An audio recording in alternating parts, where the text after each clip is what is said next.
Wallet kaya tapi nampak humble. Inilah dia Chanel Wallet. Ini adalah dia boleh dikirakan vintage juga.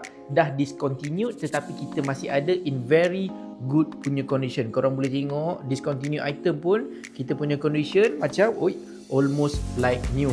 Dekat kedai sekarang kalau korang tengok dekat website Chanel, wallet long wallet macam ni, bifold macam ni, dia akan pergi dalam kategori RM5,000, RM6,000, RM4,000 macam tu. And even card holder korang yang besar ni tu pun, wallet kecil tu pun dah RM3,000. Apatah lagi wallet yang sebesar Alam ini. So kita nak nego pada harga yang sangat-sangat murah, 2750 sahaja. Korang boleh buat secara ansuran. Kita ada SPay Later, Atome, credit card. First payment RM150, RM150, RM200 boleh terus bawa balik bag. Jangan risau, kedai kita di Bangsa Maju Kuala Lumpur. Kalau korang datang sini nak tengok, nak bau dah, semua pun boleh. Kita ada banyak lagi option-option dekat sini. And whoever yang nak consign barang dengan kita, insya-Allah kita boleh bayar instant cash dalam tempoh 30 minit, boleh selesai semua. So kalau korang nak wallet ni, screenshot dan DM saya sekarang.